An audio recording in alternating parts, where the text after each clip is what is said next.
Okay, तो स्वागत है दोस्तों आप सभी का।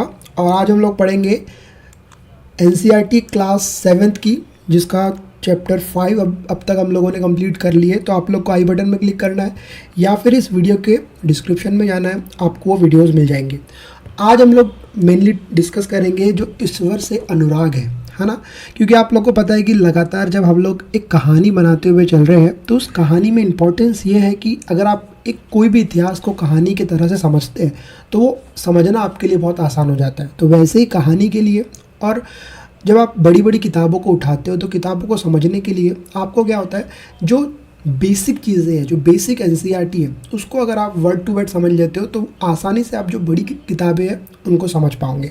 ठीक है, तो आज हम लोग ईश्वर से अनुराग में क्या पढ़ने वाले हैं। सबसे पहले हम लोग देखेंगे कि जो परमेश्वर का विचार है। ठीक है, आप लोगों ने सुना होगा लगातार पूजा पाठ हो रही है ना, कव्वालियाँ है ना, कुछ लोग चुपचाप भगवान का जप करते हैं। तो ऐसी जो चीज़ें हैं, ये सब चीज़ कहाँ से आती है अगर हम लोग देखें तो ये सभी अगर विभिन्न प्रकार की जो घटनाएं हैं ये सूफी आंदोलन की ही देन है। ठीक है, तो उनसे हम लोग किस तरह से चीज़ों को सीखे, किस तरीके से जो भक्तियाँ हैं वे दिखी, तो उन सब चीज़ों को हम लोग कवर करेंगे। देन हम लोग देखेंगे कि दक्षिण भारत में, ठीक है, जो भक्ति का एक प्रसार होता है, ठीक है, किस फॉर्म में होता है, एक नैनार के फॉर्म में होता है और एक अलवार के फॉर्म में होता है। उन दोनों चीज़ों को भी देखेंगे।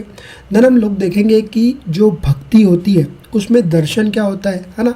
थोड़ा सा हम लोग लिंक करेंगे एथिक्स से, तो वो भी आपको समझने को मिलेगा। उसके बाद हम लोग देखेंगे कि जो महाराष्ट्र के संत है ना, विभिन्न प्रकार की अलग अलग जगह पर क्या हो रहा था, धर्म का प्रसार हो रहा था। तो वहाँ पर एक मुख्य भूमिका जो होती है वे महाराष्ट्र के संतों ने भी निभाई है, तो उनके ऊपर भी हम लोग बात करेंगे। देन हम लोग देखेंगे कि नाथपंथी क्या होता है ना, सिद्ध और योगी है ना, आप लोग सुने होंगे। उसके बाद हम लोग देखेंगे इस्लाम और सूफी संत। तो इन सब चीज़ों को आज हम लोग इस वीडियो पर कवर करने वाले हैं। उसके बाद हम लोग देखेंगे कि जो उत्तर भारत में बदलाव आया है ना भक्ति को लेके, उन सब चीज़ों के ऊपर भी हम लोग बात करेंगे। एंड देन हम लोग करीब से कुछ महान लोगों को देखेंगे, जैसे हम लोग कबीर को देखेंगे है ना, बाबा गुरु नानक को देखेंगे। और हम लोग वैसे तो जो अभी न्यू एनसीईआरटी हम लोग पढ़ रहे हैं उसमें मार्टिन लूथर और धर्म सुधार आंदोलन के बारे में नहीं लिखा है, लेकिन अगर आप लोग पुरानी एनसीईआरटी को देखोगे तो वहाँ पर आपको एक सेक्शन मिल जाएगा जिस सेक्शन में मार्टिन लूथर और धर्म सुधार आंदोलन के बारे में भी चीज़ें दिखाई देती है। ठीक है, तो उन सब चीज़ों के ऊपर भी आज हम लोग इस वीडियो में डिस्कस करेंगे। ठीक है, तो सबसे पहले ईश्वर से अनुराग चैप्टर नंबर 6 है ये। अब मैं ऐसा उम्मीद करता हूँ कि आप लोग पुरानी वीडियोस देख कर आए हो, क्योंकि पुरानी वीडियोस से कहीं ना कहीं ये जो वीडियोस है विल लिंक होती है। ठीक है, अब कुछ बच्चों को ये प्रॉब्लम है कि ये चैप्टर 6 है, तो कुछ किताबों में चैप्टर 8 भी है, तो आपको कंफ्यूज नहीं होना है, बिल्कुल आपको चैप्टर वाइज पढ़ते चलना है। ठीक है, क्योंकि जो पुरानी एनसीईआरटी है वहाँ पर ये 8वें नंबर का चैप्टर है, जो न्यू एनसीईआरटी है लगातार आपको पता है कि चेंजेस होते हैं, तो वहाँ पर ये 6 नंबर का चैप्टर है। तो उसके लिए आपको बिल्कुल भी कन्फ्यूज़ नहीं होना है। ठीक है, तो अब हम लोग बात करते हैं परमेश्वर का विचार। ठीक है, तो मैंने इससे पहले आपको क्या बताया कि कुछ लोग पूजा पाठ करते थे है ना, भजन करते थे, कीर्तन करते थे, कव्वालियाँ गाते थे है ना, या कुछ लोग क्या होता था चुपचाप जो ईश्वर का जाप होता था उसको करते थे। आप लोगों ने एक बात गौर किया होगा, ये सब चीज़ों को करते हुए कुछ लोग इतने उसमें विभोर हो जाते हैं कि उनका इस जो दुनिया में चल रहा है उससे भी उनको कोई मतलब नहीं होता है। तो ये सब चीज़ें आप लोग देखे होंगे। आप लोगों ने ये भी देखा होगा कि कहीं कहीं पे जब कोई ईश्वर से अनुराग करता है तो आप लोगों ने देखा होगा कि उनके आंखों में आंसू आ जाते हैं। ठीक है, तो ये एक जो गहरी भक्ति है। ठीक है, तो ये जितनी भी भक्तियाँ हैं ये सब चीज़ कहाँ है, ये सूफी आंदोलन की ही एक देन है। अब जो सूफी आंदोलन है उसकी जो शुरुआत होती है वे कहाँ से होती है, 8वीं शताब्दी से इसका जो है उद्भव होने लगता है। उसके बाद अगर हम लोग आगे चले, ठीक है, अब हम बात करते हैं मेनली जो परमेश्वर का विचार आता है 8वीं शताब्दी के बाद, वो क्या है। और अलग अलग आप लोग देखोगे धर्मों में अलग अलग प्रकार से जो ईश्वर को याद करने की विधि हो या ईश्वर को भक्ति करने की विधि हो, ये इसमें विभिन्नता आपको देखने को मिलते जाएंगी। ठीक है, तो यहाँ पर क्या लिखा है कि भक्ति की शुरुआत इन्हीं दिनों देवी देवताओं की पूजा का चलन भी शुरू हुआ। ठीक है, आप लोगों ने देखा होगा हिंदू धर्म में विभिन्न प्रकारों की पूजाएं की जाती है, जैसे आप लोगों ने देखा होगा शिव भगवान की है ना, विष्णु भगवान की, उसके बाद दुर्गा देवी की भी आपने देखा होगा। तो ये सब इनमें आपको शामिल है और ये लगातार आपको शामिल इसमें देखने को मिलेंगे। ठीक है, उसके बाद इन देवी देवता की पूजा भक्ति परा के माध्यम से की जाती थी। जैसे मैंने आपको बताया कि अलग अलग लोगों की अलग अलग भक्तियाँ होती है, तो इनमें जो भक्तियाँ आप लोगों को दिखेंगी इन देवी देवताओं के लिए, उसकी एक परंपरा होती है ना। वो परंपराएं आपको यहाँ पर दिखाई देंगी जब इन भगवानों की भक्ति आपको देखने को मिलेगी, ठीक है। उसके बाद अगर हम लोग बात करें तो किसी देवता या देवी के प्रति श्रद्धा को भी हम भक्ति कह सकते हैं। तो आप इस चीज़ को समझ सकते हो।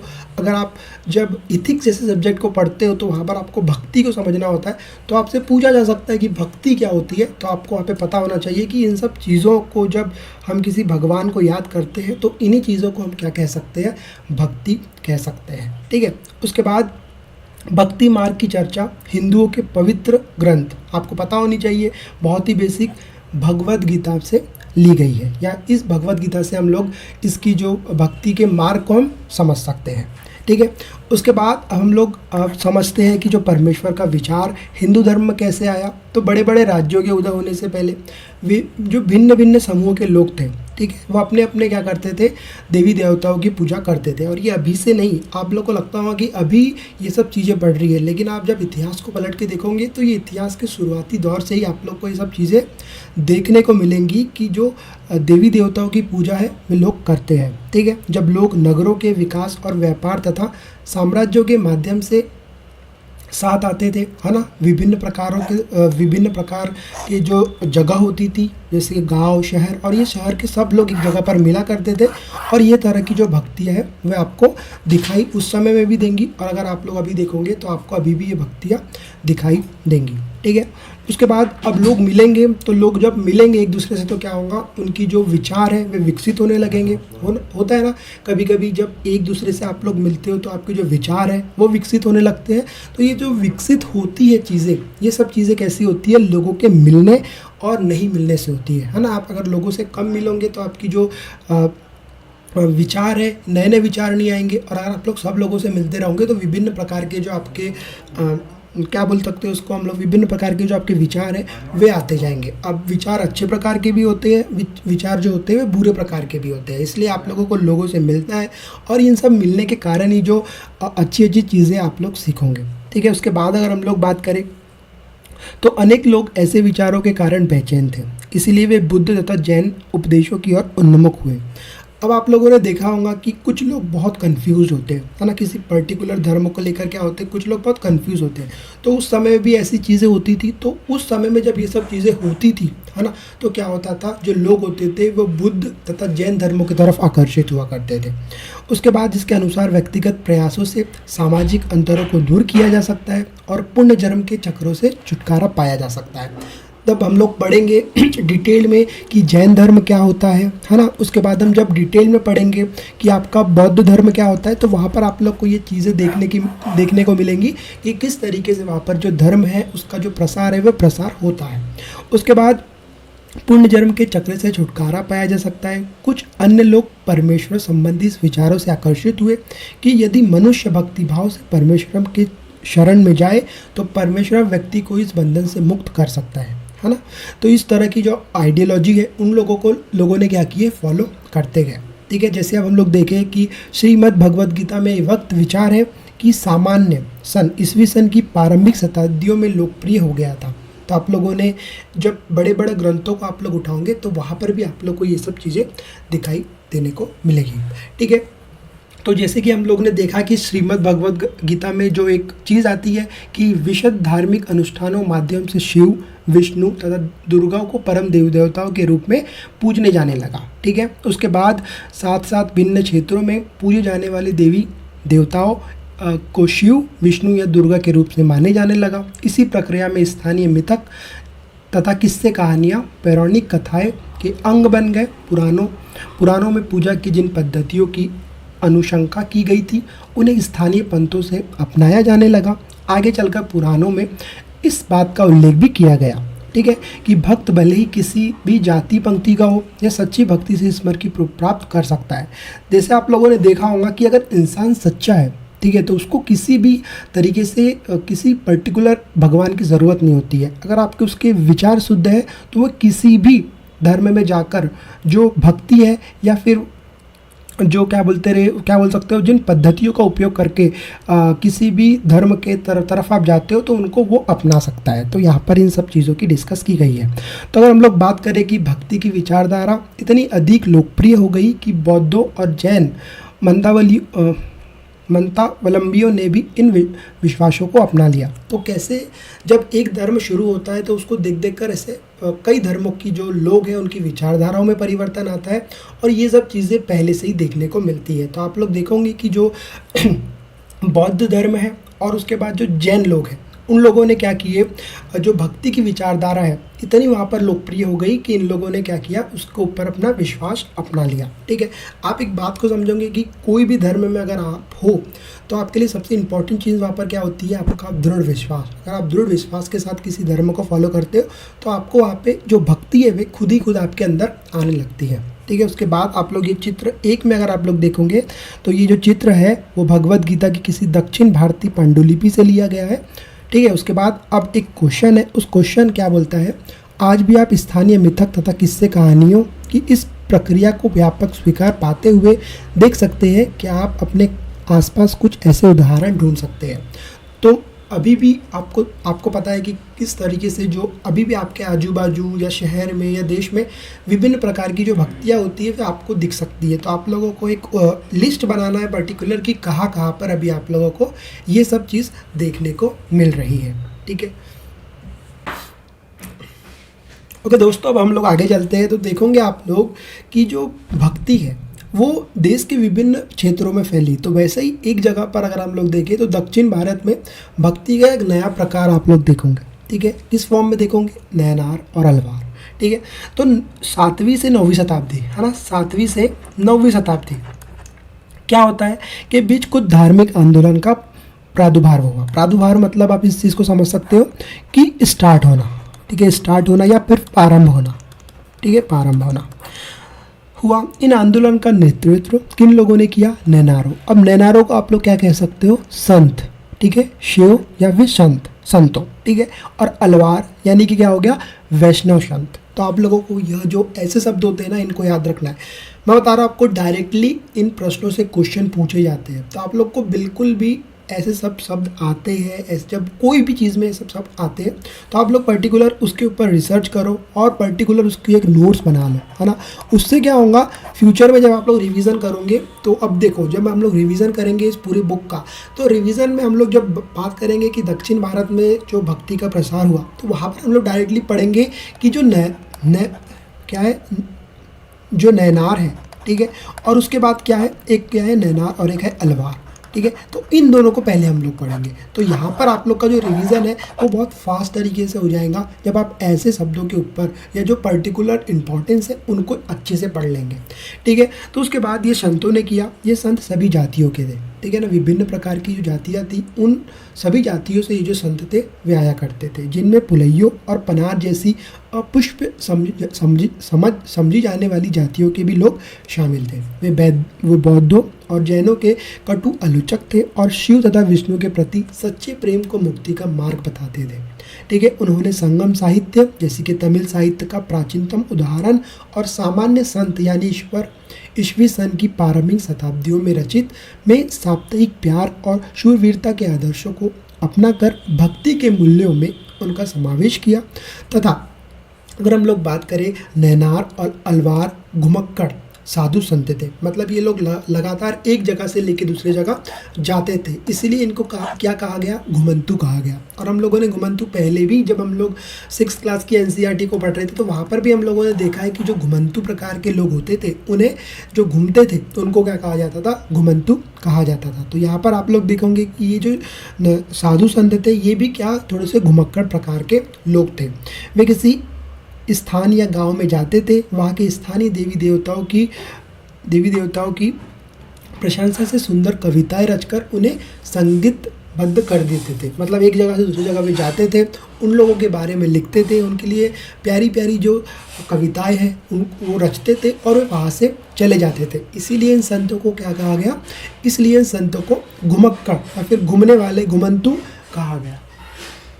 ओके, तो अब हम लोग आगे चले तो आप लोग देखोगे कि जो नैनार और अलवार है ठीक है, अब हम लोग इनको प्रॉपरली समझेंगे।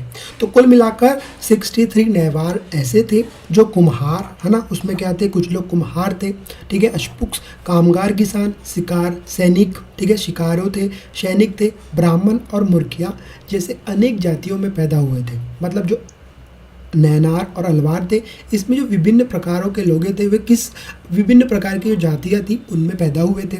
उनमें सर्वाधिक प्रसिद्ध कौन थे? अपार, समंदर, सुरदार और मनिक्कम। तो ऐसे जो वर्ड्स होते हैं मिल के ये क्या लिखा है? मनिक्कम सागरा। उनके गीतों के 2 संकलन है। तो पहला कौन था? एक तेवरम है और एक चकम है, ठीक है। तो इन सब चीज़ों का आप लोग को ध्यान रखना है कि जो इनके 2 संकलन थे, 2 गीतों के संकलन थे, वे क्या थे, और इसमें से जो प्रसिद्ध थे नैनार और अलवार में, वो जो जातियाँ थी वो कौन सी जातियाँ थी, ठीक है। उसके बाद धार्मिक की जीवनी, संत जीवनी लेखन, संतों की जीवनियाँ लिखना, ठीक है, इसका मतलब ये होता है। उसके बाद अगर आप लोग चित्र 2 को देखोगे तो ये जो मानिक्कम सागर की एक कांस्य प्रतिमा है। तो इस तरीके की जो प्रतिमाएँ हैं वे लगातार बनाते रहते थे, ठीक है। तो उसके बाद 10वीं शताब्दी से लेके 12वीं शताब्दी था, ठीक है। 10वीं शताब्दी से लेके 12वीं शताब्दी के बीच चोल और पांड्यन राजाओं ने उन अपने धार्मिक स्थलों का विशाल मंदिर बनवा दिए। आपको पता है लगातार जो धर्मों के लोग आए, धर्मों का प्रसार करते गए, उन लोगों ने क्या करते गए, उन लोग मंदिर बनाते गए, ठीक है ना। उन लोग क्या करते गए? मंदिर बनाते गए। तो इन लोगों ने भी क्या किए? मंदिर बनवाए, जहाँ की संत कवियों ने यात्रा की थी। इस प्रकार भक्ति परंपरा और मंदिर पूजा के बीच गहरे संबंध स्थापित हो गए। इसी तरह से क्या हो गए, जिनके बीच जो संबंध थे वे और स्ट्रॉन्ग होते चले गए।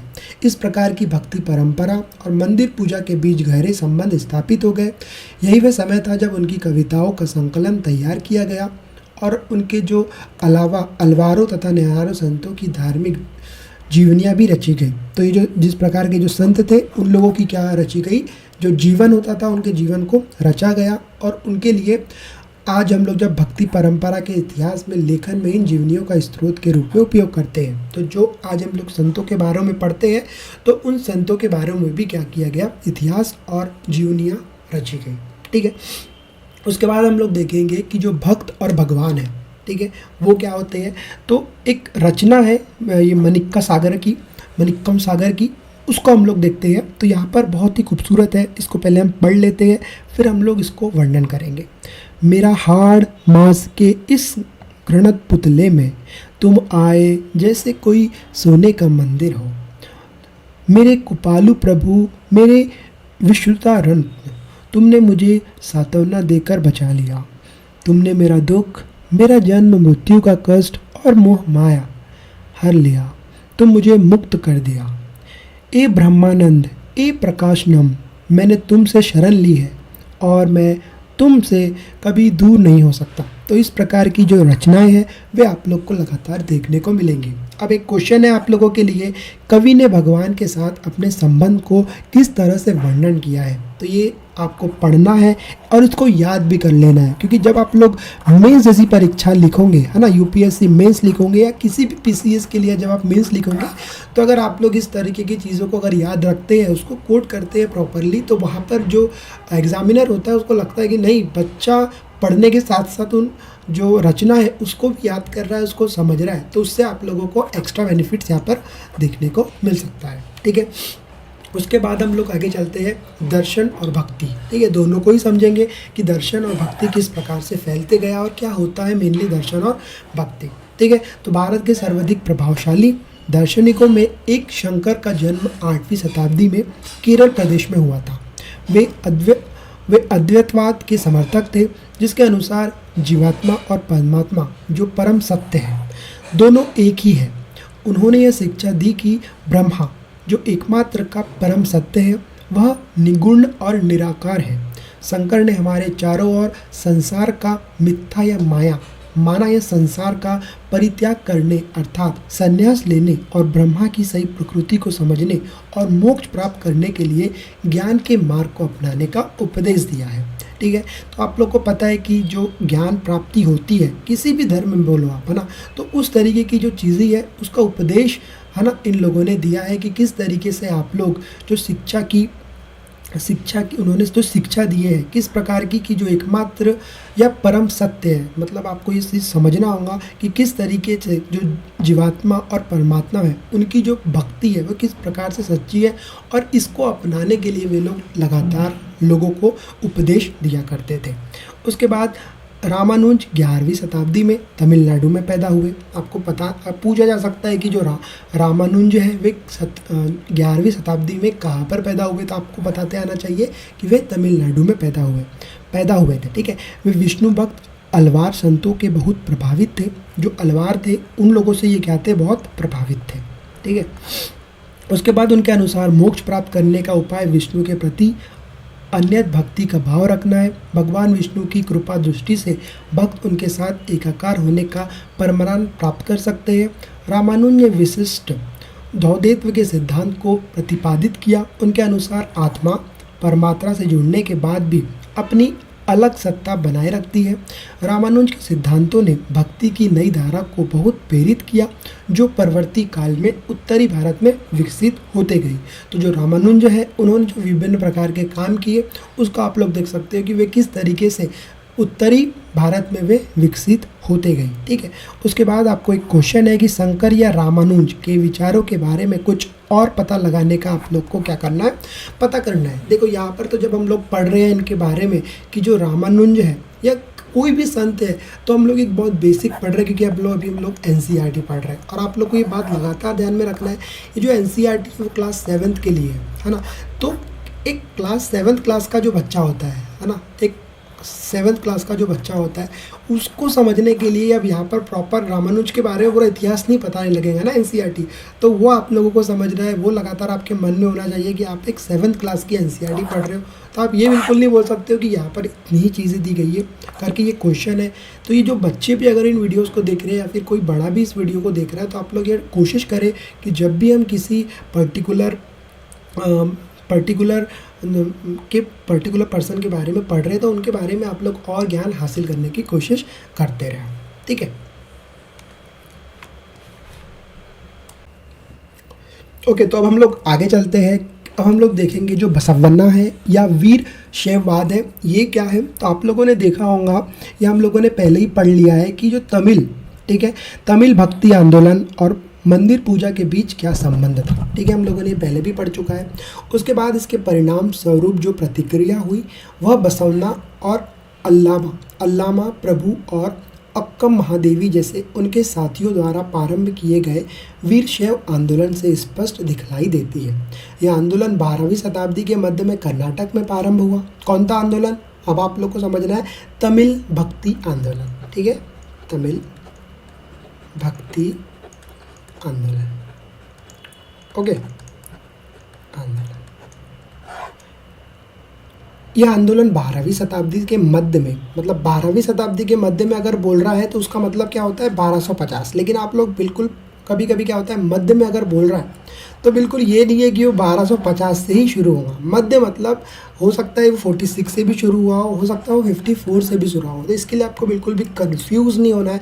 कई अगर कह रहा है कि 12वीं शताब्दी के मध्य में, मतलब आपको एक अज्यूमेशन लेना है कि हाँ हो सकता है कि बीच में कहीं से इसकी शुरुआत हुई होगी। ठीक है, उसके बाद अब हम लोग बात करें तो वीरशैवों ने सभी व्यक्तियों की समानता के पक्ष में और जाति तथा नारी के प्रति व्यवहार के बारे में ब्राह्मणवादी विचारधारा के विरुद्ध अपने प्रबल तर्क प्रस्तुत किए। इसके अलावा वे सभी प्रकार के कर्मकांडों और मूर्ति पूजा के विरोधी थे। तो ऐसा नहीं है कि कुछ लोग इसका विरोध करते ही नहीं थे उस समय भी। आज भी आप लोग देखोगे कि कुछ लोग क्या होते हैं जो मूर्ति पूजा है उसके विरोधी होते हैं। तो उस समय में भी कुछ लोग ऐसे थे जो मूर्ति पूजा के क्या थे, बिल्कुल विरोधी थे।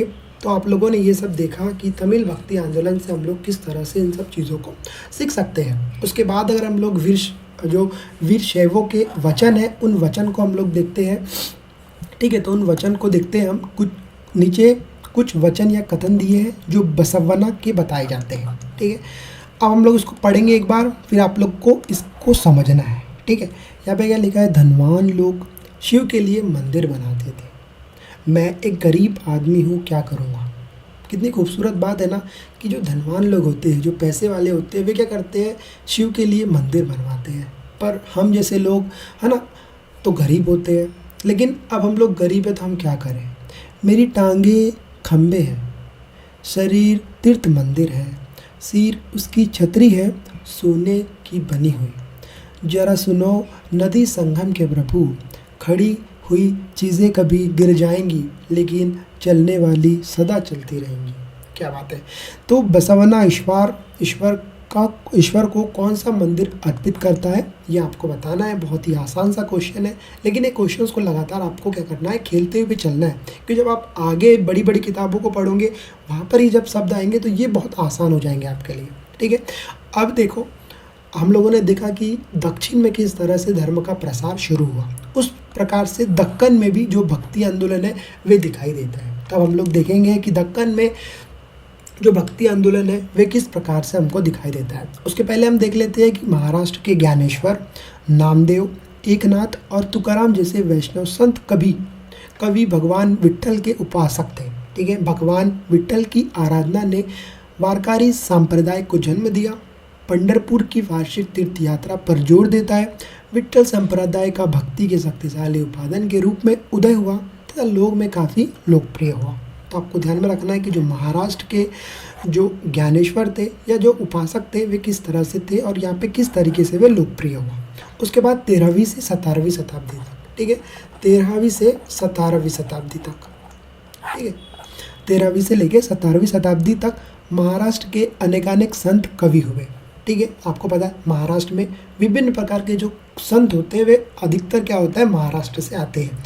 तो ये 13वीं शताब्दी से लेके 17वीं शताब्दी से ही इनकी शुरुआत हो चुकी थी। ठीक है, जिनकी सरल मराठी भाषा में लिखे एक गीत आज भी जन मन को प्रेरित करते हैं। तो अब बहुत आसानी वाली बात है, कोई महाराष्ट्रीय नहीं है, महाराष्ट्र से बिलोंग करते हैं तो वे जो अपने लिखे गीत है वे मराठी में लिखेंगे। ठीक है, उसके बाद हम लोग आगे चले तो उन संतों के सबसे महत्वपूर्ण थे कौन थे ज्ञानेश्वर। पूछा जा सकता है कि जो मराठा के संत हुए उनमें से सबसे मतलब कौन संत थे, तो आपको बताते आना चाहिए ज्ञानेश्वर, नामदेव, एकनाथ और तुकाराम तथा सखुबाई जैसे स्त्रियाँ तथा चोखा मेड़ा का परिवार जो अस्पृश्य समझ जाने वाली महार जाति का था।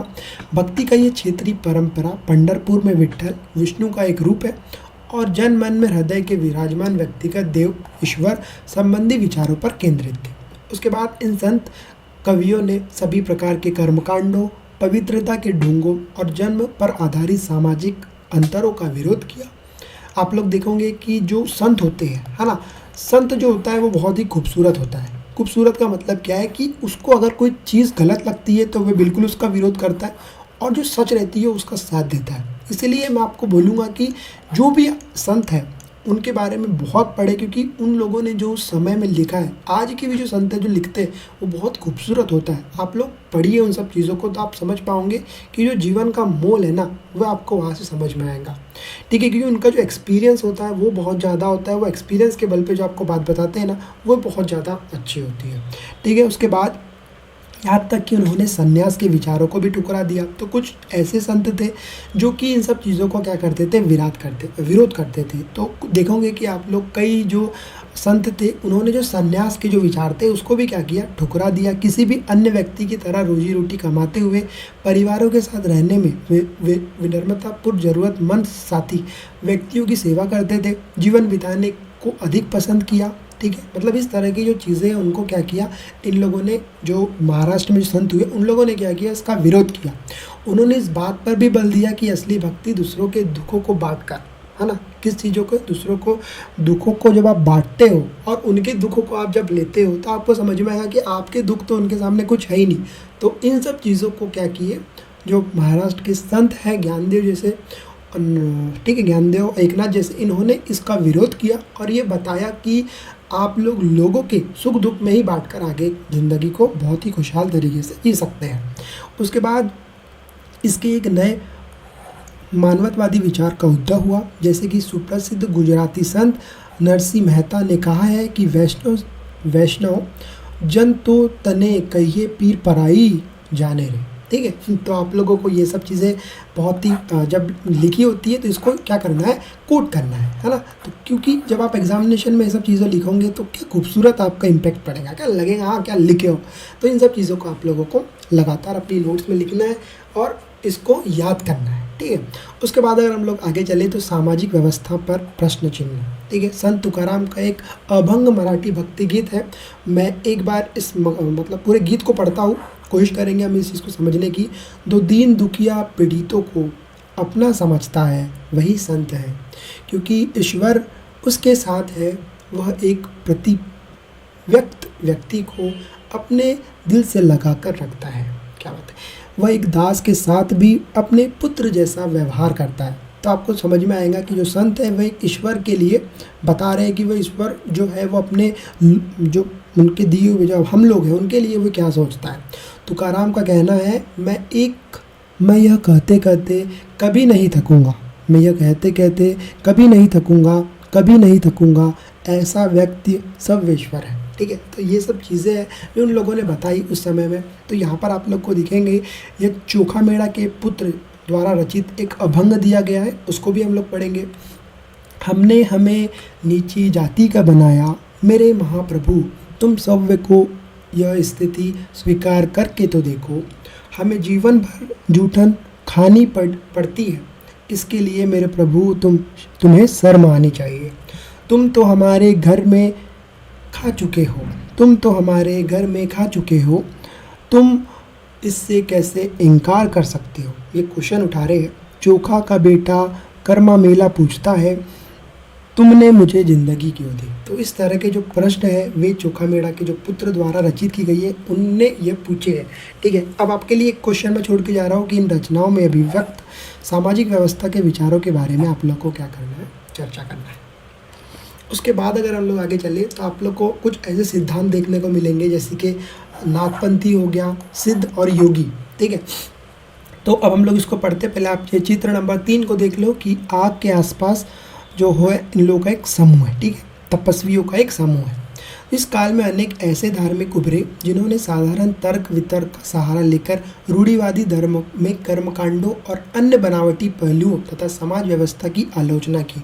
आप लोगों ने देखा होगा कि जो कर्मकांड होते हैं, जो बनावटी प्रकार के लोग होते हैं, उन लोगों में क्या की इन लोगों ने चढ़ पड़ के आलोचना की, ठीक है। उसके बाद इनमें नाथपंथी, सिद्धचार और योगी जन उल्लेखनीय है, ठीक है। उन्होंने संसार को परित्याग करने का समर्थन किया। उनके विचारों से निराकर परम सत्य को चिंतन मंथन और उनके साथ एक हो जाने की अनुभूति को मोक्ष का मार्ग है। इसके लिए उन्होंने योगासन, प्राणायाम, ठीक है, और चिंतन मनन जैसी प्रक्रिया को क्या किया, प्रक्रिया के माध्यम से उस पर क्या किया, बल दिया। और ये समूह खास तौर पर नीची कही जाने वाली जातियों में बहुत लोकप्रिय हुए। इसके उनके द्वारा दी गई रूढ़िवादी धर्म की आलोचना ने भक्ति मार्गी धर्म को लेकर आधार तैयार किया, जो आगे चलकर उत्तरी भारत में क्या हुआ, बहुत ही लोकप्रिय हो गया। अब हम लोग देखेंगे कि जो इस्लाम है और उसके जो सूफ़ी मत है उन लोगों का क्या कहना है, वो किस तरीके से आया, कौन सी शताब्दी में आया, इन सब चीज़ों को हम लोग कवर करेंगे। तो हम लोग देखते हैं इस्लाम और सूफ़ी मत, ठीक है। तो संतों और सूफियों में बहुत अधिक समानता थी, आप लोग देखोगे। और आप लोग इस चीज़ को समझो भी, संत है और एक तरफ क्या है, सूफी। देखो इनके पहनावे में डिफरेंट हो सकता है, ठीक है, इनके रहन सहन में डिफरेंट हो सकता है, लेकिन जब आप विचार की बात करते हो ना, तो मुझे नहीं लगता कि इनके विचारों में कोई आप लोग को डिफरेंस दिखेगा। तो यहाँ पर जो लिखा है कि अधिक समानताएं थी, तो इनके विचारों में काफ़ी समानता थी। इसीलिए आज भी मैं बोलता हूँ आपसे, और इस चीज़ को आप लोग समझो कि किसी के पहनने ओढ़ने से आपको परेशानी नहीं होनी चाहिए, है ना, कि कौन क्या खाता है, कौन क्या नहीं खाता है, इससे आपको प्रॉब्लम नहीं होनी चाहिए। अगर उसके विचार शुद्ध है ना। जैसे यहाँ पर भी लिखा है कि अधिक समानताएं थी, तो अब हम देखते हैं कि कौन सी समानताएं थी। यहाँ तक यह भी माना जाता है कि उन्होंने आपस में कई विचारों का आदान प्रदान किया, मतलब इनके कुछ विचार को इन्होंने लिया, इनके विचारों को कुछ इन्होंने लिया, ठीक है। उसके बाद सूफ़ी मुसलमान रहस्यवादी थे, ठीक है, आपको समझना है। पूछा जा सकता है कि जो सूफ़ी थे वे कौन थे, तो आप कह सकते हो कि सूफ़ी मुसलमान रहस्यवादी थे। वे धर्म के बाहरी आडंबरों को अस्वीकार करते हुए ईश्वर के प्रति प्रेम और भक्ति तथा सभी मनुष्य के प्रति दयाभाव रखने पर बल दिया करते थे। कौन? सूफी लोग। इस्लाम के एकेश्वरवाद यानी कि अल्लाह, ठीक है। आपको पता है कि लगातार जो इस्लामिक लोग हैं, है ना, जो इस्लाम को मानने वाले लोग हैं, वे कहते हैं कि हमारे लिए अल्लाह है और वो एक है, ठीक है, प्रति पूर्ण समर्पण का दृढ़ता से प्रचार किया। तो जो सूफ़ी लोग थे उन्होंने कहा कि जो अल्लाह है वो एक है और उनका एकदम दृढ़ता से क्या किया, समर्पण किया। 8वीं और 9वीं शताब्दी, ठीक है, 8वीं और 9वीं शताब्दी, ठीक है। 8वीं और 9वीं शताब्दी के बाद क्या होता है, शताब्दी में धार्मिक विद्वानों ने पवित्र कुरान, ठीक है, शरिया और इस्लामिक धर्मशास्त्र के विभिन्न पहलुओं को विकसित किया। इस्लाम धीरे धीरे और जटिल होता गया, जबकि सूफियों ने अलग रास्ता दिखाया जो ईश्वर के प्रति व्यक्तिगत समर्पण पर बल दिया। सूफी लोगों ने मुस्लिम धार्मिक विद्वानों द्वारा निर्धारित विष्णु कर्म कांडों और आचार संहिता को बहुत कुछ स्वीकार कर दिया। वे ईश्वर के साथ ठीक से उसी प्रकार जुड़े रहना चाहते थे जिस प्रकार से एक प्रेमी, है ना, दुनिया की परवाह किए बिना अपनी प्रियतमा से साथ जुड़े रहना चाहते थे। संत कवियों की तरह सूफी लोग भी अपनी भावनाओं को व्यक्त करने के लिए काव्य रचना किया करते थे, विकसित हुई, ठीक है। उसमें से आप लोग देखोगे कि में एक विकसित साहित्य की कहानियाँ हैं, जैसे कि इन सूफी संतों ने इर्द गिर्द विकसित हुई। आप लोग देखोगे कि इन लोगों ने भी कई रचनाएं लिखे। मध्य एशिया में महान सूफी संतों में कौन है, एक है गजलानी, रूमी और सादी के नाम से बहुत उल्लेख की है। नाथपंथियों, सिद्धों और योगियों की तरह सूफी भी यही मानते थे कि दुनिया के प्रति अलग नज़रिया अपनाने के लिए दिल को सिखाया पढ़ाया जा सकता है। उन्होंने किसी औलिया या पीर की देखरेख में जिक्र, नाम का जाप, जैसे कि चिंतन, समा गाना, ठीक है, नीति चर्च, सांस नियंत्रण आदि के जरिए प्रशिक्षण की विस्तृतियाँ रीतियों को विकास किया। इस प्रकार आध्यात्मिक सूफी उस्तादों की पीढ़ियाँ सिलसिलाओं में प्रादुर्भाव हुआ, मतलब स्टार्ट हुआ। इनमें से हेरक सिलसिला निर्देश व धार्मिक क्रियाओं का बहुत थोड़ा सा अलग तरीका अपनाते थे, ठीक है। तो आप लोगों ने देखा कि जब 8वीं से लेकर 9वीं शताब्दी तक सूफियों ने इस्लाम का जो धर्म प्रसार किया, उन्होंने इस चीज़ को मान्यता की कि अल्लाह एक है, और उनके जितने विचार थे जो बहुत ही क्या बोल सकते हो आप, बहुत ही पवित्र जो कुरान है, उनके विचारों को लोगों ने क्या किया, बांटने की कोशिश की। और किस प्रकार से जो सूफ़ी लोग थे उन्होंने इसका आदान प्रदान किया विचारों का संतों के साथ, और संतों ने भी सूफियों के साथ इसका विचार आदान प्रदान किया। आप लोग देखोगे जो ये चित्र है 4 नंबर का, उसमें क्या है, आनंदित सूफ़ी है, ठीक है। कश्मीर में 15वीं से लेकर 16वीं शताब्दी तक, ठीक है, 15वीं से लेकर 16वीं सदियों में सूफीवाद के कृषि पंथ का उदय हुआ। इस पंथ की स्थापना शेख किसने की, मुहिद्दीन वली, जिन्होंने नंद ऋषि के नाम से भी जाना जाता है, और जिसने कश्मीर के लोगों के जीवन पर गहरा प्रभाव डाला। ऋषि संतों को समर्पित कई स्मारक कश्मीर में कई भागों में आज भी अगर आप लोग जाओगे तो पाए जाते हैं, ठीक है। उसके बाद अब हम लोग आगे चलते हैं।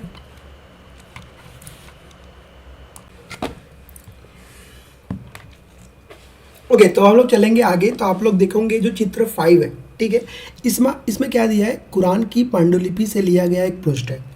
अब आपको मैं एक बात बता दूं कि आप लोगों ने कभी सोचा होगा कि जो कुरान शरीफ है, ठीक है, या कोई भी धार्मिक वो है, ठीक है, अब ये कुरान शरीफ है, तो अभी तो ये पेपर फॉर्मेट में है ना, आप लोग पेपर में इसको देख के पढ़ सकते हो। पर पहले क्या होता था, लगभग सोच सकते हो आप 8वीं शताब्दी, 14वीं शताब्दी या फिर 9वीं शताब्दी के आसपास कुरान शरीफ जो था, या कुरान पवित्र जो ग्रंथ था, ये पांडुलिपिया के फॉर्म में था, ठीक है। फिर इसको पर्टिकुलर अरेंज किया गया। तो आप लोग देखोगे कि एक पांडुलिपि से लिया गया है 15वीं शताब्दी में, ठीक है, दक्कन में, ठीक है, पतवर्ती 15वीं शताब्दी से ही लिया गया, ठीक है।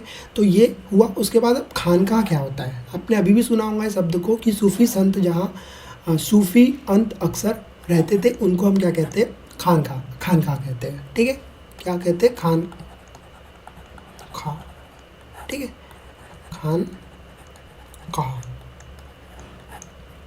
ठीक है। तो 11वीं शताब्दी से अनेक सूफ़ी जन मध्य एशिया से आकर हिंदुस्तान में बसने लगे, ठीक है, जो कि आज भी आप लोग को देखने को मिलता है कि भारत में जो सूफियों की जो दरगाह है, जो उनका खानका है, वे आज भी मौजूद है। तो 11वीं शताब्दी से अनेक सूफी संत क्या हुए, मध्य एशिया से आकर हिंदुस्तान में बसने लगे। दिल्ली सल्तनत, जो कि हम लोगों ने चैप्टर नंबर 3 में कंप्लीट पढ़ लिया है, कि स्थापना के साथ प्रक्रिया उस समय और भी मजबूत हो गई जब उपमहाद्वीप के सर्वत्र बड़े बड़े अनेक सूफी केंद्र विकसित हो गए। चिश्ती सिलसिला इन सभी सिलसिलों में से अधिक प्रभावशाली था। ठीक है, कौन था? चिश्ती। ठीक है, आप लोगों ने सुना होगा चिश्ती, मतलब जो इन चिश्ती सुना होगा, सूफ़ी, इस प्रकार के लोगों को आप लोगों ने सुना होगा। तो यहाँ का जो सिलसिला है वह सबसे अधिक प्रभावशाली हुआ। कब हुआ? ये उपमहाद्वीप के सर्वत्र बड़े बड़े अनेक सूफी केंद्र विकसित हो गए, जहाँ की चिश्ती सिलसिला इन सभी सिलसिलों में सबसे अधिक प्रभावशाली था। इनमें औलियाओं की एक लंबी परंपराएं थी। अभी आप कोई भी खानकाह दरगाह जाते होंगे तो आप वहाँ पे देखते होंगे, वहाँ पे औलिया करके उनके नाम के सामने लिखा रहता है। ठीक है, तो यहाँ से आप समझ सकते हो कि क्यों वहाँ पर औलिया लिखा रहता है ना। तो उसके बाद इनमें औलियाओं की एक लंबी परंपरा थी। जैसे अजमेर में ख्वाजा मोइनुद्दीन चिश्ती, आप लोगों ने सुना होगा, जो अजमेर है ना, राजस्थान में है। तो अजमेर में आप लोगों ने सुना होगा कि जो ख्वाजा गरीब नवाज़ है ना, ख्वाजा मोइनुद्दीन चिश्ती है, उनकी आपको दरगाह देखने को मिल जाएंगी। ठीक है, अगर हम लोग आगे चले तो दिल्ली के कुतुबुद्दीन बख्तियार काकी, पंजाब में बाबा फरीद, दिल्ली में ख्वाजा निज़ामुद्दीन औलिया, है ना, ये भी आप लोगों ने देखा होगा। उसके बाद गुलबर्ग में बंदा नवाज गिसू दराज। ठीक है, इन लोगों की जो आप लोग दरगाह है आज भी आप लोग देख सकते हो।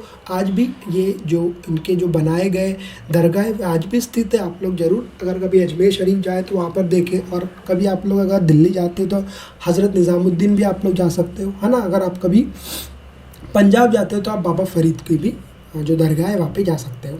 सूफी संत अपने खानकाहों में विशेष बैठकों का आयोजन करते थे। ठीक है, आपने सुना होगा कि इनका यहाँ पर खानकाह है, तो इसका मतलब आप समझ सकते हो कि खानकाहों में क्या करते थे इन लोग, बैठ के विशेष बैठकें का आयोजन किया करते थे।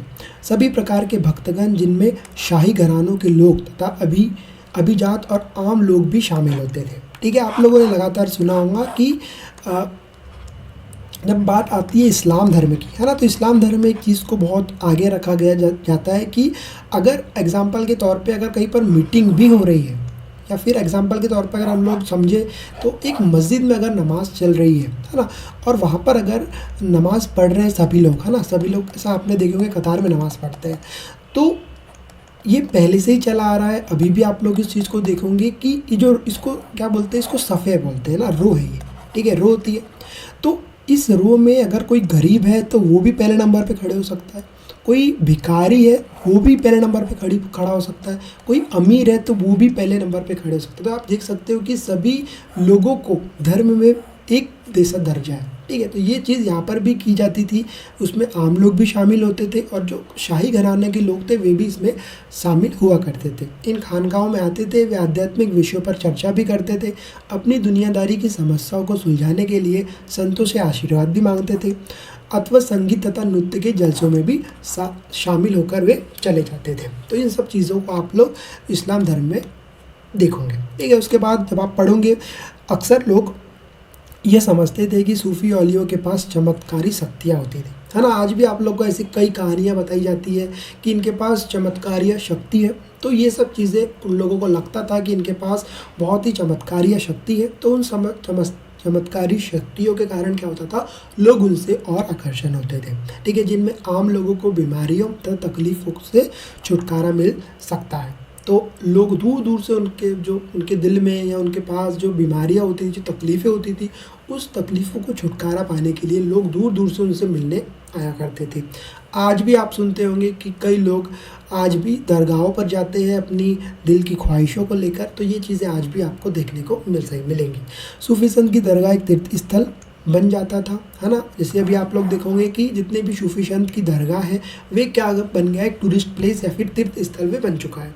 यह सभी ईमान धर्म के लोग हज़ारों की संख्या में इकट्ठे हुआ करते थे। अब उस समय कम पॉपुलेशन थी तो हज़ारों के इसमें, और अगर अभी हम लोग देखें तो लाखों लोग वहाँ पर जाते हैं।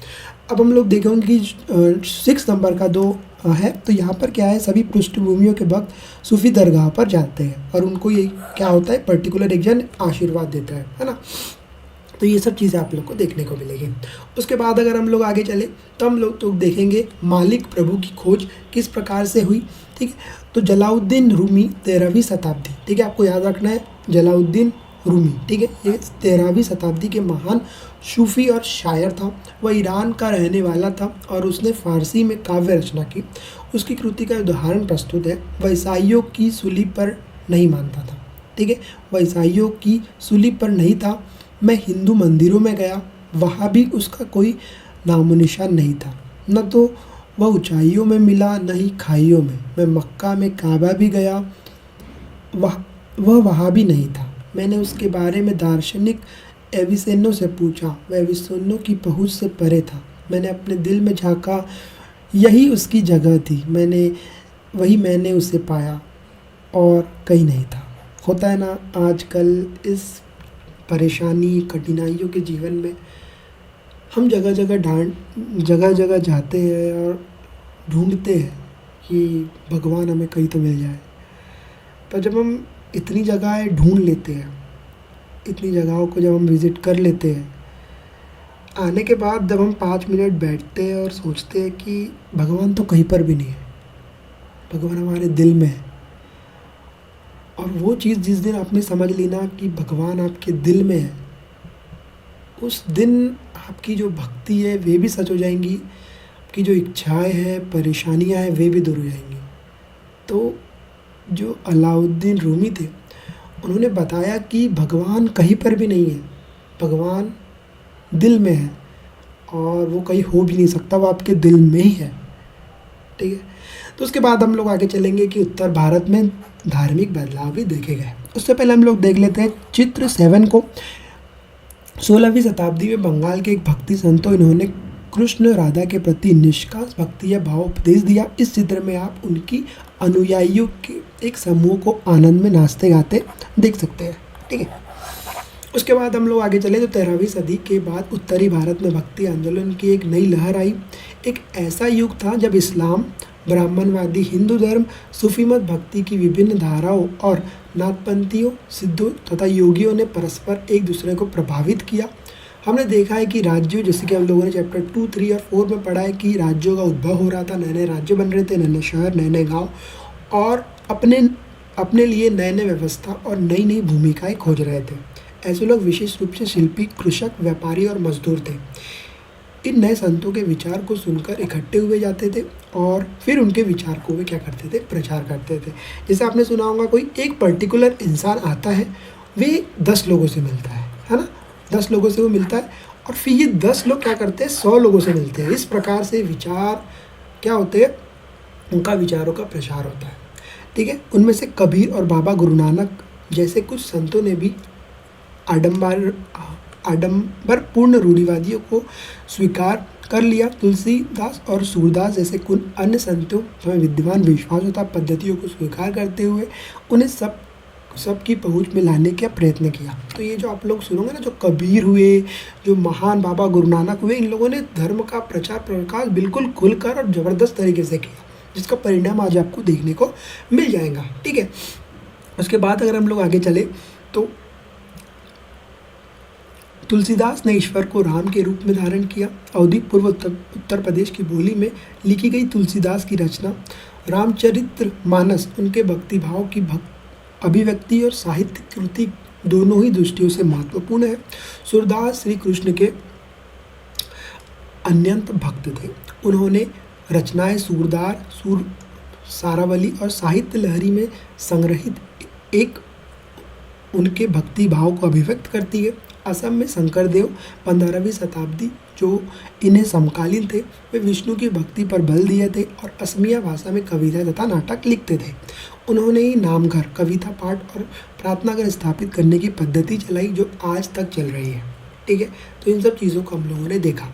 अब हम देखते हैं मानचित्र 1 में क्या है, मुख्य भक्ति तथा संत से जुड़ने के क्षेत्र, शंकरदेव की भक्ति का सार, ठीक है। तो आप लोग देखेंगे कि ये भारत का नक्शा है और भारत का नक्शा इस समय में कहाँ पर किस तरीके जो तुकाराम हुए, है ना। उसके बाद उत्तर प्रदेश में सूरदास देखोगे 16वीं शताब्दी में, ठीक है। उसके बाद तुलसीदास देखोगे 16वीं से लेकर 17वीं शताब्दी में मध्य प्रदेश के बीच में, ठीक है। महाराष्ट्र में आप एकनाथ, तुकाराम, है ना, नामदेव, इन लोगों को देखोगे, वैसे ही अगर आप लोग तमिलनाडु की तरफ चले जाओगे तो आप लोग देखोगे माणिक्य सागर, ठीक है, तो रामानुज हुए। फिर उसके बाद अगर आप लोग ऊपर असमिया में चले जाओगे तो शंकराचार्य को देखोगे जो कि 15 से 16वीं शताब्दी के पास आपको मिलेंगे। उसके बाद अगर आप गुजरात की तरफ जाओगे तो नरसिंह मेहता आपको मिलेंगे। तो विभिन्न प्रकारों के क्षेत्रों में क्या हुआ, इन लोगों ने अपना धर्म का प्रचार प्रसार किया। वैसे अगर आप अभी देखोगे जब पाकिस्तान का जो एरिया है वहाँ पर बाबा गुरु नानक थे जो कि 15वीं से लेके 16वीं शताब्दी तक थे। तो इन लोगों ने क्या किया, जमकर और इसमें बहुत आगे आकर क्या किया, धर्म को प्रसार करने में अपना मुख्य योगदान यहाँ पर निभाया, ठीक है। उसके बाद अगर हम लोग आगे चले तो इन परंपराओं में दादू दयाल, रविदास और मीराबाई जैसे संत भी शामिल थे। मीराबाई एक राजपूत राजकुमारी थी जिनका विवाह 16वीं शताब्दी में मेवाड़ के एक राजसी घराने में हुआ था। मीराबाई रविदास जो अपुष्प जाति के माने जाते थे की अनुयायी बन गई। वे कृष्ण के प्रति समर्पित थी और उन्होंने अपने गहरे भक्ति भाव को कई भजनों में अभिव्यक्त किया। तो अलग अलग लोगों ने अलग अलग तरीक़ों से जो भक्ति को क्या किया, अभिव्यक्त किया। तो सब लोगों का अलग अलग जरिया था। तो इन सब चीज़ों को आपको क्या करना है, समझना है। उसके बाद हम लोग देखेंगे उनके गीतों में उच्च, जैसे कुछ लोगों ने क्या किए, गीतों में किए, कुछ लोगों ने कविताएं लिखे, कुछ लोगों ने है ना कहानियाँ लिखे। तो विभिन्न प्रकारों से लोगों ने क्या किए, उसमें आके बढ़ चढ़ कर खुद को शो किए, ठीक है। उच्च जातियों के रीति नियमों में खुली चुनौती दी तथा ये गीत राजस्थान व गुजरात के जनसाधारण में बहुत लोकप्रिय हुए। इन संतों में अधिकांश का विशिष्ट अभिलक्षण यह है कि उनकी कृतियाँ क्षेत्रीय भाषाओं में रची गई और इन्हें आसानी से गाया जा सकता है, इसीलिए ये बेहद लोकप्रिय हो। अब आप देखोगे कि अगर आप अभी एग्जाम्पल के तौर पर अगर आप लोग मध्य प्रदेश में रह रहे हो, है ना, आप मध्य प्रदेश में रह रहे हो, अगर आप सोचोगे कि मैं हिंदी में कुछ लिखता हूँ, है ना, हिंदी में अगर मैं कुछ लिखता हूँ तो आपको पता है कि जो यहाँ की मेजोरिटी ऑफ पीपल्स है वो क्या है, हिंदी बोलने, सीखने और लिखने वाले हैं। तो आपका जो भी चीज़ लिखा हुआ है वही उसका जो प्रसार प्रचार है वो ज़्यादा होगा। तो वहाँ पर इन लोगों ने इस चीज़ को समझा कि अगर भाषा को लिखा जाए तो वे बहुत ज़्यादा लोकप्रिय होंगी, पीढ़ी दर पीढ़ी मौखिक रूप से चलती रही। इन गीतों के प्रसारण में सर्वाधिक निर्धन, सर्वाधिक वंचित समुदाय और महिलाओं की भूमिकाएँ रही। प्रसारण की इस प्रक्रिया में सभी लोग अक्सर अपने अनुभव की जोड़ देते थे। इस तरह आज मिलने वाली गीत संतों की रचनाएं तो है, साथ ही साथ उन पीढ़ियों के लोग भी रचनाएं मानी जाती सकती है जो उन्हें गाया करते थे। वे हमारी जागती जन संस्कृति का अंग बन गई, ठीक है। अब यहाँ पर आप लोग देखोगे कि जो राणा के राजमहल से परे थे, तो एक मीरा द्वारा रची गई गीत है, उसको आप लोग को क्या करना है, पढ़ना है। और पढ़ने के बाद मैं आपके लिए एक क्वेश्चन छोड़ के जा रहा हूँ कि आपके विचारों से मीरा ने राणा का राजमहल क्यों छोड़ा, आपको ये बताना है, ठीक है। उसके बाद हम देखेंगे कबीर को एक नज़दीक से एक नज़र देखेंगे, कबीर कौन थे, उनकी जो लिखी रचनाएँ थी वे क्या थी, तो इसके बारे में हम लोग देखते हैं।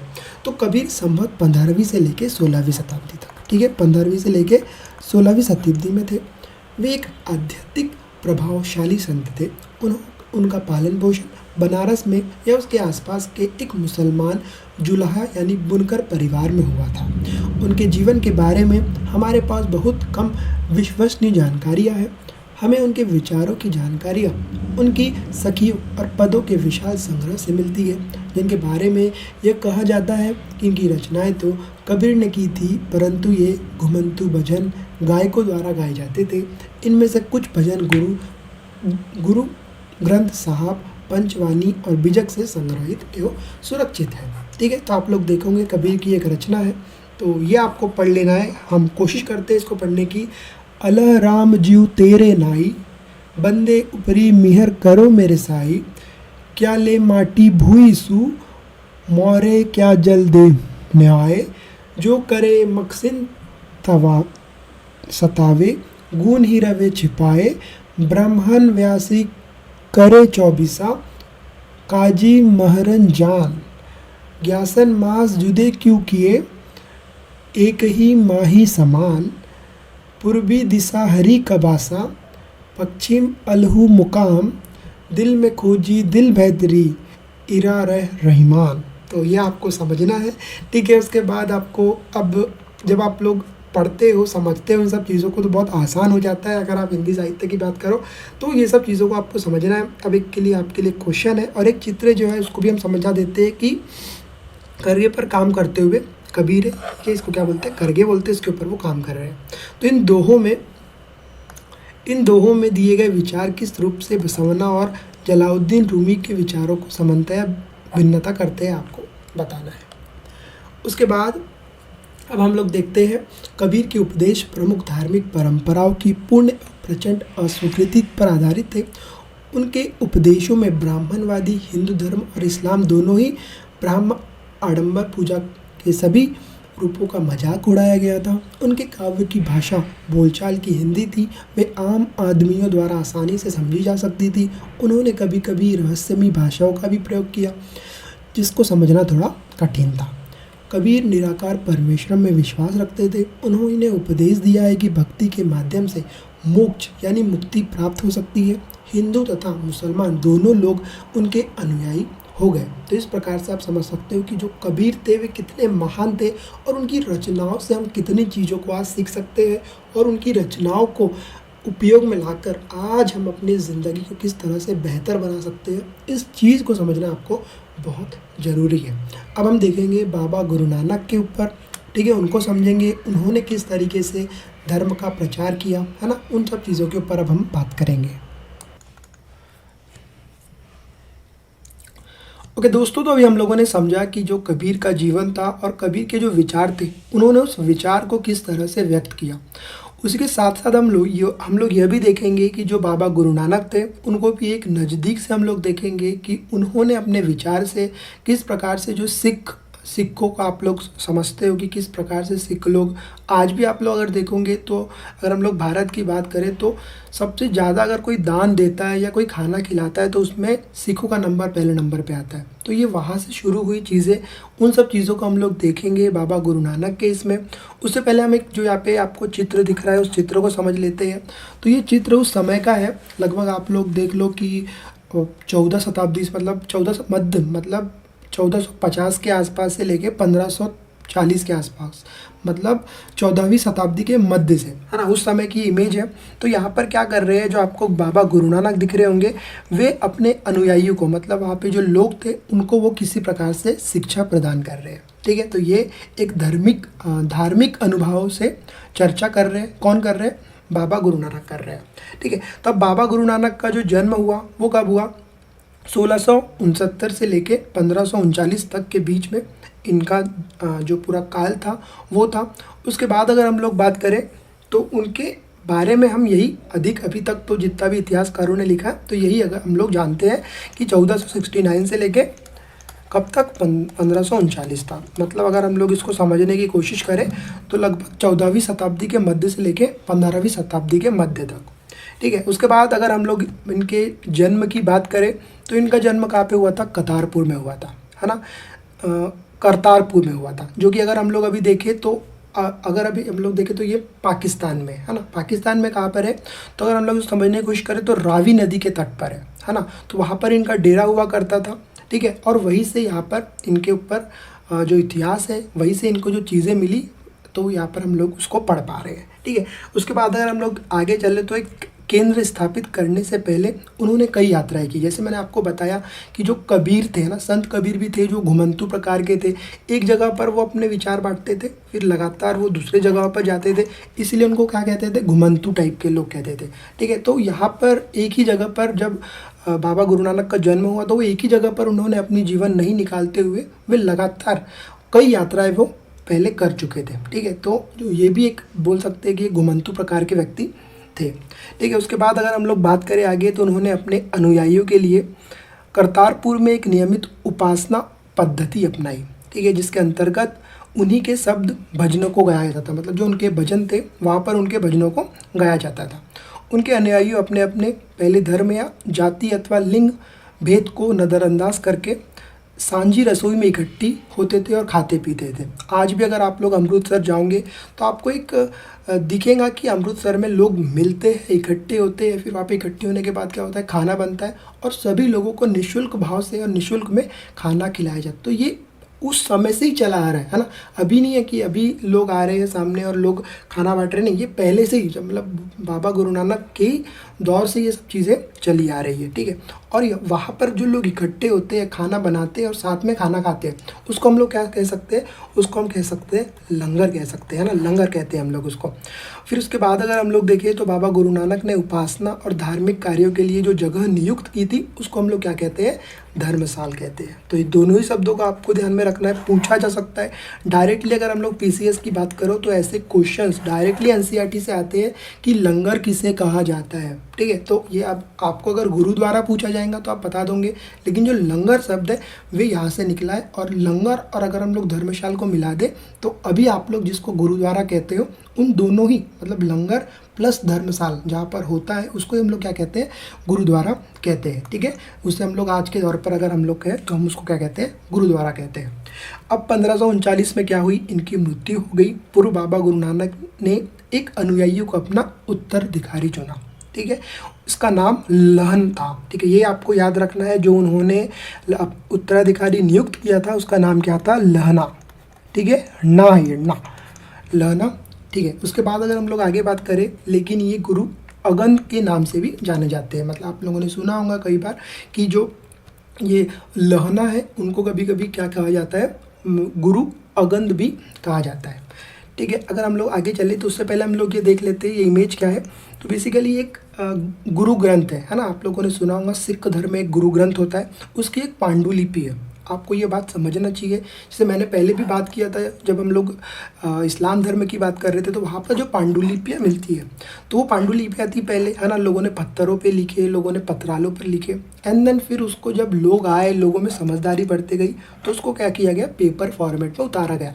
लेकिन उसके पहले तो वो पांडुलिपियाँ ही कहलाती थी। तो ये एक प्रकार की पांडुलिपि है और इस पांडुलिपि को मिलाकर क्या किया गया, एक किताब के फॉर्मेट में लगाया गया। और उस किताब को ही आज जो सिख लोग हैं उन लोग जो अपनी ग्रंथ, जो मुख्य ग्रंथ मानते हैं, वो ग्रंथ कुछ इस तरीके से ही बनाए। ये सब चीज़ों को भी आप लोग को क्या करना है, ध्यान में रखना है। अब अगर हम लोग आगे चले तो गुरु अगंद नाम का महत्व यह था कि गुरु अगंद बाबा गुरु नानक के ही अंग माने गए, ठीक है। उसके बाद गुरु अगंद ने बाबा गुरु नानक की रचनाएं का संग्रह किया और उस संग्रह में अपनी कृतियाँ भी जोड़ दी। जैसे मैंने आपको बताया कि जो पांडुलिपियाँ थी और उसके साथ साथ जो उनकी कृतियाँ थी उसको सबको मिला लिया, उसका पूरा एक संग्रह बना लिया। और उस संग्रह को, ठीक है, उस संग्रह को एक नई लिपि जिसको हम लोग गुरमुखी पूछा जा सकता है, ऐसे इंपॉर्टेंट होता है। जो इंपॉर्टेंट वर्ड वही होता है जो आप लोगों को सामान्य वर्ड से थोड़ा सा अलग दिखता है। और ऐसे शब्दों की मैं आपको एक ही सजेस्ट करूँगा, आपको जो अपनी नोट्स मैंने बनाने बोला स्टार्टिंग में वीडियो के, उस नोट्स में आप लोग को लगातार लिखने चलना है। तो जो बाबा अगंद ने संग्रह बनाया, ठीक है, उस संग्रह की जो नई लिपि थी वो कौन सी थी, गुरुमुखी नाम, मतलब गुरुमुखी में उसको क्या किया गया, लिखा गया। गुरु अंगद ने 3 उत्तराधिकारियों भी अपनी रचना जैसे कि नानक नाम से लिखी गई। इन सभी का संग्रह गुरु अर्जुन ने 1606 में किया।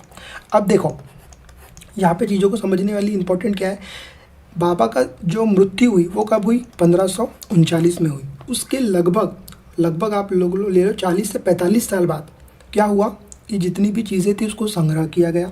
इस संग्रह में शेख फरीद, आपको पूरी चीज़ें इंपॉर्टेंट है, यहाँ से ध्यान में रखना है, शेख फरीद, ठीक है। उसके बाद संत कबीर, भगत नामदेव और गुरु तग बहादुर जैसे सूफियों, संतों और गुरुओं की वाणी जोड़ी गई। तो ये जो पूरा मतलब बाबा अंगद ने जो किए, उन्होंने पूरी पांडुलिपियों को जोड़ा जिनमें इन लोगों की जो वाणी थी उसको भी जोड़ी गई।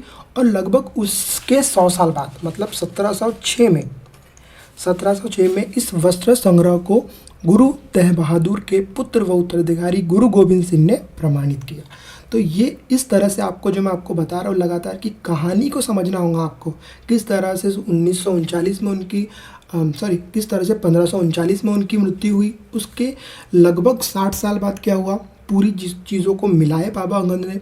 और उसके 100 साल बाद क्या हुआ, जो पूरी बनाई गई उसको क्या किया गया, एक उत्तराधिकारी के रूप में प्रमाणित किया गया, ठीक है। और उस उत्तराधिकारी मतलब जो पूरी पर्टिकुलर बुक बनी उसको आज हम लोग और आज के जो सिख लोग हैं उसको वो पवित्र गुरु ग्रंथ, ठीक है, गुरु ग्रंथ नामक गुरु ग्रंथ साहिब, है ना, उस नाम से आज हम लोग जानते हैं। ठीक है, तो ये इस तरह से यहाँ पर बनी। तो ये पूरा कंसेप्ट आपको समझना है कि किस तरह से जो गुरु ग्रंथ साहब है वो किस तरह से, मतलब पूरी बुक है वो किस तरह से बनी, किसने उसमें अपना योगदान दिया, उन किन लोगों का उसमें इम्पोर्टेंस था, किन लोगों की जो संग्रह थे उसको मिलाया गया। ठीक है, तो ये सब चीज़ें आप लोग को रखना है ध्यान में। उसके बाद हम लोग चलेंगे 16वीं शताब्दी में बाबा गुरु नानक ने उत्तराधिकारी के नेतृत्व में उनके अनुयायियों की संख्या का विस्तार हुआ, मतलब लोग जुड़ते गए और आगे बढ़ते गए। उसके बाद ये अनुयायी कई जातियों के थे, परंतु इनमें व्यापारी थे, कुछ कृषक थे, कुछ शिल्पकार थे। और ये जो शिल्पकार थे, कृषक थे, व्यापारी थे, ये इन लोगों में थे थोड़े से ज़्यादा, है ना। होता है ना, उस समय में ज़्यादातर लोग यही काम करते थे, तो ये जो लोग थे वे वहाँ पर जाता थे। इसकी यह वजह हो सकती है कि बाबा गुरु नानक इस बात पर बल दिया करते थे कि उनके अनुयायी गृहस्थ हो, मतलब जो घर से बिलोंग करते हो, उपयोगी उत्पादक पेशों से जुड़े हो। अनुयायियों ने यह आशा भी की थी कि जो समुदाय उनका बन रहा है उसमें सामान्य जो लोग हैं उनका ज़्यादा योगदान होगा और वो योगदान देंगे। उसके बाद 17वीं शताब्दी, ठीक है, यहाँ से आप लोग को चीज़ें ध्यान में रखना है। लगभग 700 मतलब 1700 के बाद से क्या हुआ कि प्रारंभ में केंद्रीय गुरुद्वारा हरमंदिर साहब, ठीक है, जिसको आज हम लोग क्या बोलते हैं, गोल्डन टेम्पल, स्वर्ण मंदिर बोलते हैं। तो यहाँ से ये कब से हुआ, 17वीं शताब्दी के प्रारंभ से, मतलब 17वीं शताब्दी के प्रारंभ से जो केंद्रीय गुरुद्वारा था, कौन था, हरमंदिर साहब, जिसको आप लोग अभी स्वर्ण मंदिर या फिर गोल्डन टेम्पल के नाम से भी जाने जाते हो। उसके बाद अगर हम लोग चले तो उसके आसपास आपको एक रामदासपुर शहर मिलेगा, लेकिन अभी इसका नाम चेंज हो गया है। ये कुछ लोग बोलते भी है इसको रामदासपुर, लेकिन जो ये रामदासपुर शहर है ये क्या है, आज का अमृतसर है, और ये लगातार वहाँ पर क्या हो गया, विकसित होने लगा। उसके बाद प्रशासन में ये प्रस्तुत था कि आधुनिक इतिहासकार इस युग में सिख समुदाय को राज्य के अंतर्गत राज्य मानते हैं। जैसे आप लोगों ने देखा होगा अभी कि पंजाब एक पर्टिकुलर पूरा राज्य है, तो ये उस समय की कोशिश है जो कि आज इसका फल सिखों को मिल रहा है। ठीक है, इसीलिए आप लोगों ने हमेशा देखा होंगे कि सिख लोग जब भी जहाँ पर भी जाते हैं तो इस भाव से जाते हैं कि एक तो वो दान करेंगे या फिर एक तो वो सेवा करेंगे, और उनकी सेवा का जो प्रकार होता है वो बहुत ही ज़्यादा बेहतरीन होता है। एक इंसिडेंट बताऊंगा आपको, मैं बहुत कंफ्यूज हो गया था। मैं जब पहली बार एक गुरुद्वारा गया था तो जैसे ही वहाँ पर मैंने अपने शूज़ उतारा, एक बहुत अच्छा व्यक्ति आता है और उस पूरे शूज़ को क्या कर देता है, क्लीन कर देता है। ये आपको लगातार ये सब चीज़ें देखने को मिलेंगी कि उनकी जो भावना होती है, मतलब उनका जो सेवा करने का वो स्तर होता है वो इतना खूबसूरत होता है। तो ये आपको तब पता चलेगा जब आप गुरुद्वारा जाओगे, है ना। तो मैं यही बोलूँगा, आप जब भी आपको समय मिलते जाए, आप गुरुद्वारा जाए, मंदिर जाए, तो आप लोगों को नई नई चीज़ें सीखने को मिलेंगी, क्योंकि आप सिर्फ पढ़कर ही सब चीज़ों को नहीं समझ सकते हो, है ना। तो मैंने पहले ही इसके ऊपर बात किया। तो उसके बाद अगर हम लोग आगे चले तो आज आप लोगों ने देखा होगा, अब यहाँ पर कुछ इतिहास से अगर हम लोग चीज़ों को जोड़े तो मुग़ल सम्राट, ठीक है, मुग़ल सम्राट जहांगीर, इसके बाद में हम लोग पढ़ने वाले हैं विस्तार में। जो मुग़ल सम्राट जहांगीर था, ठीक है, इस समुदाय को खतरा मानता था। मतलब उस समय के लोग थे, तो उस समय जो जहांगीर था उसको ऐसा लगता था कि बहुत ही मतलब खतरा है, सिख समाज बहुत खतरा है। इसीलिए उसने क्या किया, 1616 में गुरु अर्जुन को मृत्यु दंड भी दिया था। आपको ये जब आप पढ़ोगे आगे की कक्षाओं में, जब पूरा आप मुग़ल साम्राज्य पढ़ोगे तो आपको समझ में आएगा। उसके बाद 17वीं शताब्दी में सिख आंदोलन का राजनीतिकरण शुरू हो गया, जिसका दूरगामी परिणाम यह हुआ कि 1699 में गुरु गोविंद सिंह ने खालसा की स्थापना की। तो आपको ये समझना चाहिए कि जो खालसा संस्थापक है या खालसा संस्था है, इसकी शुरुआत का मकसद क्या था। तो यहाँ पर अगर अभी आप लोग का ध्यान अगर कॉन्सेंट्रेट फोकस होगा तो आपको समझ में आएगा कि क्या ज़रूरत पड़ गई कि जो खालसा संस्था का यहाँ पे संस्था का निर्माण कराना पड़ा। उसके बाद खालसा पद से नाम से जाने वाला सिख समुदाय अब एक राजनीतिक सत्ता भी बन गया था। उसके बाद अगर हम लोग बात करें तो 16वीं और 17वीं शताब्दी की बदलती हुई ऐतिहासिक परिस्थिति ने सिख आंदोलन के विकास को प्रभावित किया। शुरू से ही बाबा गुरु नानक के विचारों को सिख आंदोलन पर गहरा प्रभाव पड़ता गया। उसके बाद अगर हम लोग बात करें तो उन्होंने एक ईश्वर की उपासना के महत्व पर जोर दिया। उन्होंने आग्रह किया कि जाति, धर्म अथवा लिंग भेद मुक्ति प्राप्ति के लिए कोई मायने नहीं रखती। उनके लिए मुक्ति किसी निष्क्रिय आनंद की स्थिति नहीं थी, बल्कि सक्रिय जीवन व्यतीत करने के साथ साथ सामाजिक प्रतिबद्धता को नियंत्रित कोशिशों में निहित करना था। जैसे मैंने आपको बताया कि किस तरह से जो सिख समाज है वो बेसिकली 3 मुद्दों पर काम करता है। पहली बात नाम, उसके बाद दूसरा दान, है ना, और उसके बाद स्नान। तो ये उन सब तीनों से क्या है उसका तात्पर्य है। उसके बाद अगर हम लोग आगे चले तो ये अवधारणाएं भी उचित विश्वास और उपासना, ईमानदारी पूर्ण निर्वाह और संसाधनों को मिल बांटकर प्रयोग करना, यानी कि दूसरों की मदद के महत्व को रेखांकित करती है। इस तरह बाबा गुरु नानक के समानता के विचारों से सामाजिक राजनीतिक मायने थे। शायद इसी बात से हमें बाबा गुरु नानक और उनके अनुयायियों के इतिहास और कबीर, रविदास एवं दादू जैसे संतों और उनके अनुयायियों विचार को पढ़ना चाहिए, समझना चाहिए। और उनके जो विचार थे वे काफ़ी मिलते जुलते थे। इस चीज़ से हमको आप समझोगे कि जब हम लोगों ने बाबा कबीर के बारे में पढ़ा, उसके बाद हम जब कालिदास के बारे में पढ़ रहे थे, तो यहाँ पे जो आप लोगों के पूरों के विचार हैं वे काफ़ी मिलते जुलते आपको लगेंगे। ये इतिहास में फ़र्क को समझने में आपको मदद मिलेंगी। अब एक लास्ट क्वेश्चन है कि आपको एक कल्पना करना है कि आप एक बैठक में भाग ले रहे हैं जहाँ एक संत जाति व्यवस्था पर चर्चा कर रहे हैं। इस बातचीत का आपको क्या करना है, वर्णन करना है। तो ये जो बीज शब्द है, पूरे ही शब्द हम लोगों ने बहुत डिटेल में समझ लिया है। कुछ क्वेश्चन है जो कि आप लोग को सॉल्व करना है। ये क्वेश्चन अगर आप लोग लगातार सॉल्व करते हो तो जब आगे आप लोग मेंस लिखोगे तो आपको और आसानी जाएंगी। जब बड़ी किताबें उठाओगे तो वो आपको समझने में काफ़ी मदद मिलेंगी। तो पूरे क्वेश्चन आपको सॉल्व करना है, रिक्त स्थान भी भरना है, ठीक है, समझना भी है, विचार भी करना है। और अगर ऐसे क्वेश्चन को आप लगातार सॉल्व करते हुए जाओगे तो आपको आगे और सहायता मिलेंगी। तो अगले चैप्टर में हम लोग मिलेंगे। तो जब तक के लिए जय हिंद, जय भारत। अगर वीडियो में आपको लगता है कि कुछ और कमी है तो आप लोग कमेंट में बताइए। नेक्स्ट वीडियो हम लोग जितनी भी आपकी प्रॉब्लम्स हैं उनको सॉल्व करेंगे। तो नेक्स्ट वीडियो हम लोग फिर मिलेंगे। जब तक के लिए जय हिंद, जय भारत।